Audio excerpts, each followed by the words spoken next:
저는 꿈이 하나 있어요. 말 잘하는 게 제 꿈입니다.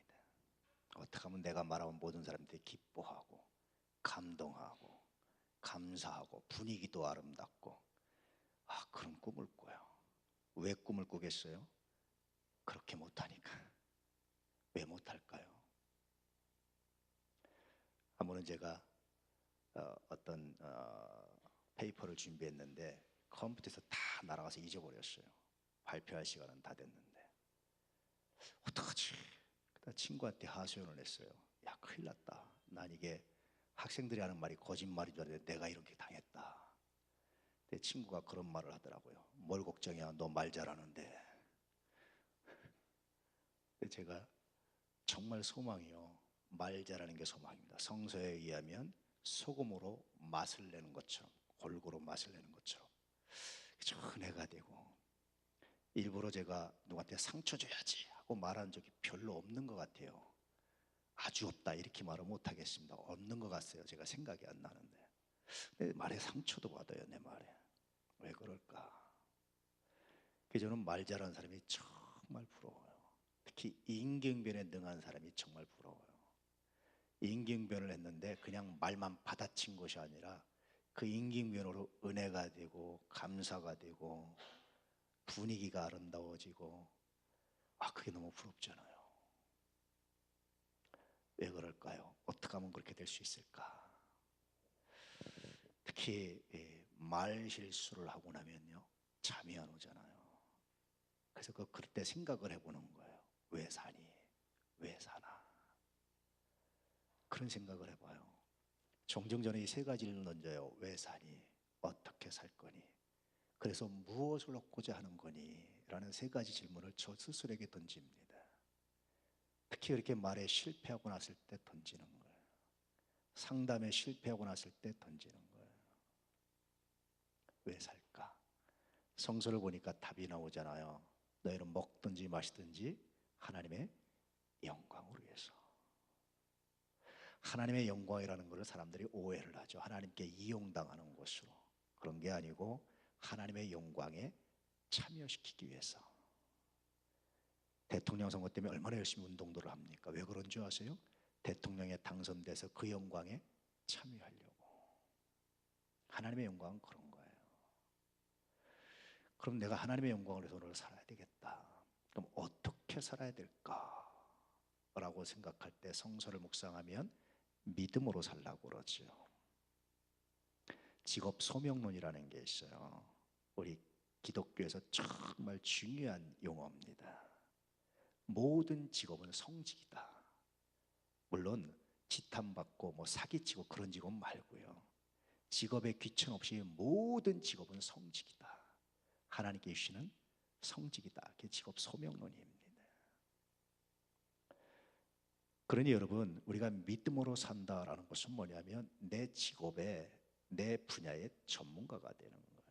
왜냐하면 하나님이 나에게 주시는 성직이니까. 하나님이 나에게 주신 거룩한 직분이니까. 만약에 내 분야에 소홀히 한다면 그것은 믿음을 배반하는 것인데요. 어떻게 살까? 내 분야에 좀 더 전문가가 되게 해주십시오. 그래서 무엇을 얻기 원할까? 묵상해 보면 하나가 나오죠. 생명을 살리는 일.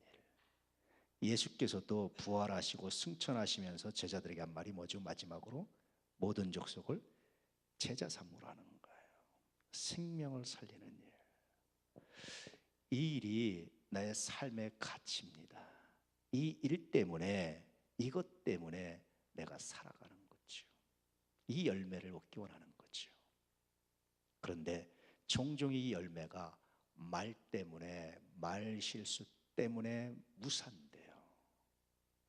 쌓았던 것이 한 번에 와르르 하고. 그래서 옛날 분들이 뭐라고 그럽니까? 천냥빚도 말 한마디라고 그래요. 말부터. 꼭 그 순간에 이 말을 해야 하는지, 해야만 하는지, 했어야 하는지, 그런 묵상들을 해봐요. 그래서 그것이 하나님의 영광이 됐는지, 그것이 내 분야의 전문가적인 삶이었는지, 그것이 생명을 살리는 데 유익했는지, 그렇지 않다면 다시금 생각해 봐야 되는 것 아닌가라는 생각들을 하게 됐죠. 우리가 어떤 말을 하든지 주님이 심판을 받는답니다. 주께서 이렇게 말씀하셨습니다. 내가 너에게 이르노니 사람이 무슨 무익한 말을 하든지 심판날에 이에 대하여 신문을 받으리니 네 말로 의롭다움을 받고 네 말로 정죄함을 받으리라. 의와 정죄가 내 말에 달렸다는 거예요. 그런데도 사람들이 말을 통제 못해요. 왜 못하는 줄 아십니까? 말은 단순히 말이 아니라 내 마음에 쌓인 그 무엇 때문에 그런 거예요. 마음에 선함이 쌓이면 선하게 나오지만 마음에 선함이 쌓이지 않으면 결코 선한 말이 나올 수 없다. 독사의 자식들, 이게 무슨 말이냐면 아주 굉장히 심각한 죄를 지은 사람들, 사이코패스, 그런 사람을 얘기하는 것이 아니고 마음에 선함을 쌓지 못해서 하는 말이 상처가 되고 하는 말이 온전하지 못하고 독사의 자식들이라는 겁니다. 제가 나름대로 착하잖아요. 제가 나쁘다고 생각하는 분 있나요? 우리 교인 중에. 제가 착하잖아요. 근데 제가 깜짝 놀랄 때가 있어요. 스스로가 정말 놀랄 때가 있어요. 그래서 혼자서 자책하면서 상처받을 때가 있어요. 그것은 뭐냐면 내가 의도하지 않은 말들이 내 입에서 튀어나왔을 때 그래요. 분명히 이게 내 마음에 없었는데 왜 나왔을까? 그러다가 좀 더 마음의 깊은 내면을 들여다보면 무시한다든지 서운함이 있다든지 이런 것이 있었던 거예요. 그것이 나도 모르게 그렇게 튀어나오는 거죠. 그래서 오늘 말씀처럼 말이라는 것은 그냥 내가 나하고 싶다고 하는 것이 아니라 내 마음에 있는 것을 표현할 수밖에 없구나. 그래서 예수님이 말에 대해서 심판하시고 신문을 하신다는 결국 내 마음에 무엇이 있느냐, 내 마음에 무엇 때문에 그렇게 말했느냐라는 문제를 가지고 신문하신다는 거예요. 여러분의 언어는 어떻습니까? 저는 늘 회개합니다. 오늘 본문의 배경이 되는 것은요, 예수님께서 귀신을 내주셨어요. 그 바리새인들이 귀신 내쫓는 걸 보면서 뭐라고 말했냐면 성령의 역사다, 할렐루야, 그런 것이 아니라 저거 보니까 귀신의 왕 바알세불의 능력이 아니고는 나갈 수가 없다, 귀신이. 이게 얼마나 재밌고 심각한 얘기인 줄 아세요? 평생을 성서를 연구하고 기도하고 예배드리고 하나님을 믿고 하나님을 사랑한다고 고백하는 사람들이에요. 천지를 하나님이 창조하셨다고 고백하는 사람들입니다. 이런 사람들이 뭐라고 얘기했냐면, 야, 귀신 나간 거 보니까 저건 귀신의 역사야. 하나님이 귀신을 다스리시고 쫓아낼 수 있다는 믿음이 없었던 거예요. 놀랍죠? 왜 그랬느냐? 왜 그런 말을 했느냐?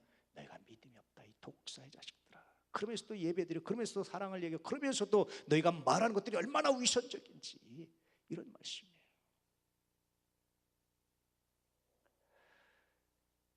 이걸 예수님이 성령 회방죄라고, 결코 용서받을 수 없는 성령 회방죄라고 말씀하시는 거예요. 섬뜩하잖아요. 무섭잖아요. 용서 못 받는답니다. 이것은 믿음 없음이에요. 성령의 일을 사단의 일로 둔갑시키는 거예요. 믿음 없음입니다. 마치 경건의 모양은 있지만 경건의 능력을 부리는 것과 같은 의미라는 거예요. 성서는 이런 자들에서 돌아서라 굉장히 단호하게 명령하고 있습니다. 성령 해방죄는요, 언어가 거칠어요. 성령의 역사는 열매는 온유함입니다. 부드러움이에요. 거친 언어를 사용합니다. 혹시 여러분 거친 언어가 나온다면 이건 성령의 역사고 성령의 역사가 아니구나. 예수를 잘 믿는 사람도 순식간에 성령의 역사에서 벗어날 수가 있어요. 누구든지 그렇습니다. 그때는 빨리 회개하고 돌이키는 것이 정말 지혜입니다. 할렐루야. 간혹 가다가 설교도 거친 언어를 사용하는 분들이 있어요. 예를 들기 위해서가 아니라 아주 이 자체가, 여러분 그것은 성령의 역사가 아닙니다.